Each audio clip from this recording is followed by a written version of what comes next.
Getting 3 crossbows ready for hunting. William Hovey Smith and Carson J. Miller, 2018. I'm the author of Crossbow Hunting, and as usual this year we are getting our crossbows ready. And we have 2 that work and 1 that doesn't. This is Hovey Smith, the backyard sportsman. And me and Jay are getting our crossbows ready to go hunting this year. Well, since Jay is using one of mine, in fact a Parker Tornado that I've used for many years, I'm going to use the Striker crossbow, which I haven't touched for, perhaps 3 years. The Striker is one of the fastest crossbows, and this particular model was the first model that Striker actually introduced. It was a long, powerful, very fast crossbow with strong limbs and an unusually long barrel. This enabled it to get a very high velocity. However, it also necessitated the use of a crank mechanism to pull the string. There are few people indeed who are strong enough to actually reach down, grab this string and pull it and cock it. I ain't one of them, guys. So they devised a mechanical means inside the barrel to run the latch down, which is here, and catch the string and then draw it back up. So that's what we're going to be about doing.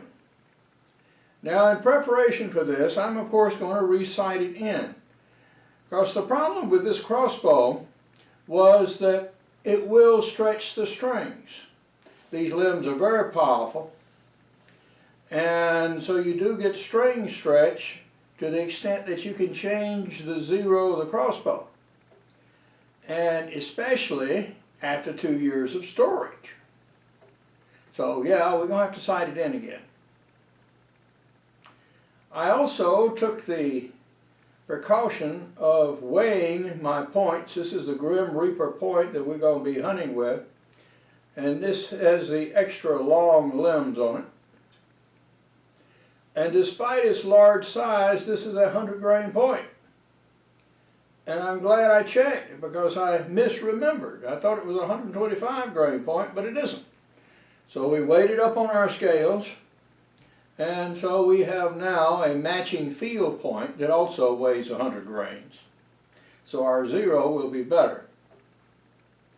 So we have to lube all the strings again, put a little rail lube on the barrel, run this down, catch the string, and bring it back up.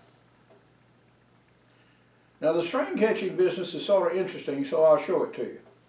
In order to take the latch down to grab the string, you push a button here on the back of the stock and hold it down, and then you turn the crank.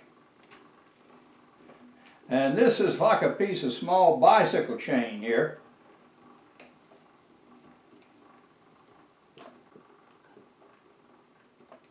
All right. Then you push the latch down on the string and it's caught.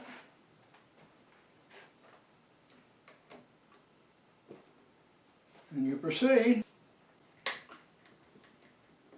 And so on. The further you pull it back, the more tension you put on the front. So I'm going to have to put this down and put my foot in the stirrup to actually finish cocking it. The sight adjustment was successful. I dropped the strike of the arrow down approximately 2 inches, but it destroyed the string.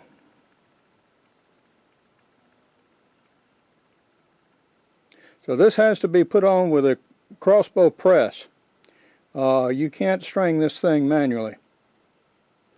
So back to the archery shop.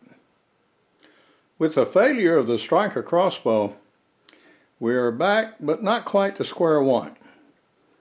I do have another crossbow. This is the Hawk SL. This is an older crossbow. It's well, 10 years old now, but nonetheless, it still shoots, and it still shoots reasonably well. This is a crossbow I typically loan out for gator hunters, and it has taken 3 gators, the largest one about 800 pounds, and it has also taken a deer. So we're going to take it out deer hunting again. So I'm literally going to clean it up, dust it off, wash it down, re-lube it, and use it in the field. When this crossbow was introduced, aluminum shaft arrows were the rule. So I am going to use more modern carbon arrows on it. And one has to make sure that you use the same generation of arrows in the same lot to match them up as close as possible to weight and spline. And so although I have a couple of sets of red hot arrows, I'm going to use the older vintage on this crossbow. The fletchings are good, so we'll put it out on the bench and shoot it in and take it out in the field. The Horton Hawk differs from the Striker crossbow in many respects. First off, it is a smaller, lighter, more compact unit all around. Its barrel is not near as long. It shoots a shorter arrow at a lower velocity. Consequently, it has more drop. The scope I have on it is actually a rifle scope, and it has a single crosshair in the middle. Now this Horton is adjustable in the sense that there is a dial here on the rear which you can twist up and down, which changes the angle of the scope this way. That is one way you can adjust for elevation. However, it is a little noisy. A better approach for silent shooting is just to use the single reticle and hold over at different ranges. And that's the technique I'm going to use. I also have the cocking rope on it, although this crossbow I can cock by hand if need be. So it is more versatile in that respect. So we're going to get started and see how we do.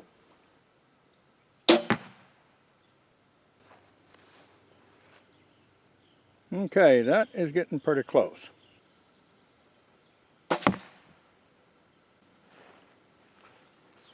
Well, I think we'll call that one good.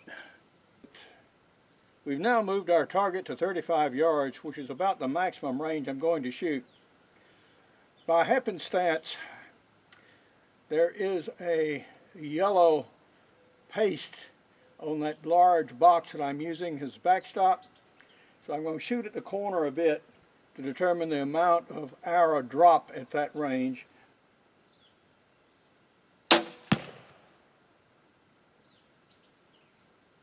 Okay, shot away, and it went right down the middle of the target frame.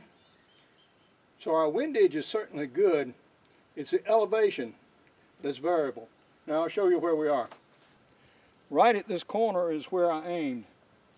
And you can see the arrow here has dropped 10 inches from here to here.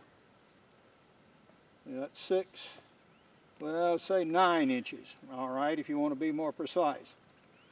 So at 35 yards, I have to aim 9 inches over.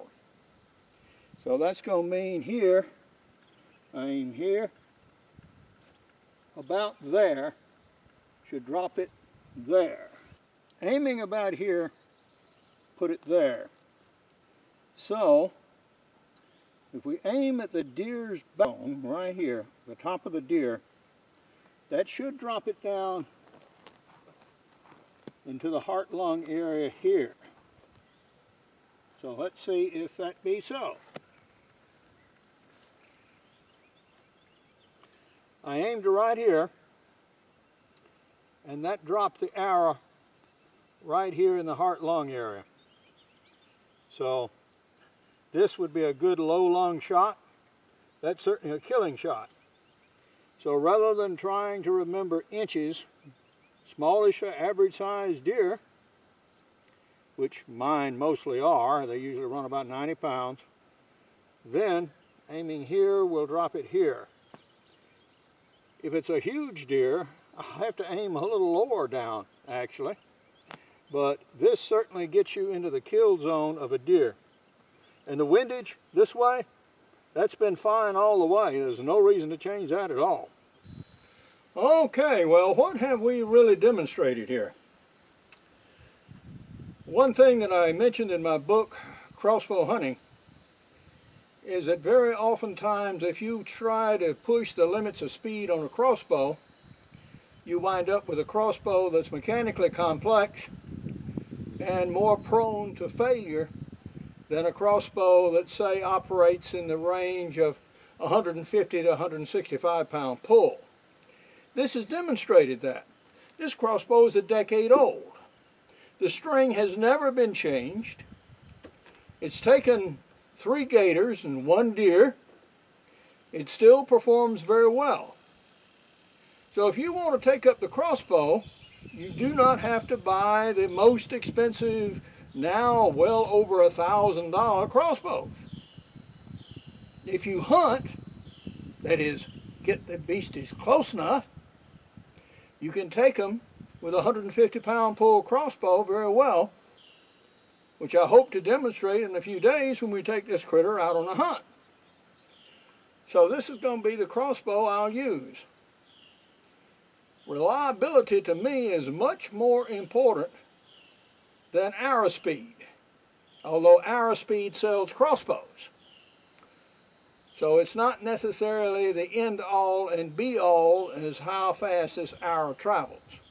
If you shoot within reasonable ranges, that is 40 yards and closer, 150 to 165 pound pull crossbows will do very well, give you less trouble, be less costly, and last an awful long time. My old Parker Tornado over there that Jay is going to be using, it's taken several deer and black bear, and Jay's going to check it out and make sure that it is indeed sighted in for him, because he's going to be using it. So Jay, go ahead and take your shot at 20 yards downrange.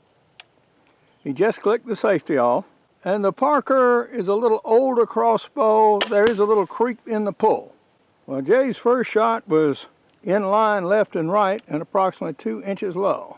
So we'll see if this one goes in much the same place. It's going to aim in exactly the same spot. That shot is within an arrow's diameter of the same hole. So yeah, Jay needs to take some vertical adjustment on the scope to zero it. So we will do that. Okay, I think we've cleared our elevation problem. And so we are now about done. Jay's previous shot was in a diagonal about 1 inch to the right and low, and this one is about 1 inch to the left and high. So yeah, with this crosswinds we've got, I think that's a 0. But now, this is Hovey Smith, reminding you to hunt what you eat and eat what you hunt. Be legal, be ethical, be safe, goodbye, God bless, and see you next time. Crossbow hunting remains the most comprehensive book written about the subject. These crossbows and many more were mentioned in my book, Crossbow Hunting, and this describes not only the basics of how to operate a crossbow, but also a whole variety of hunts from the Arctic to Africa. For more information on my books, blogs, and more than 700 videos, you can go to my website, www.hoveysmith.com. Good hunting and good eating from the outdoors. Goodbye, and God bless.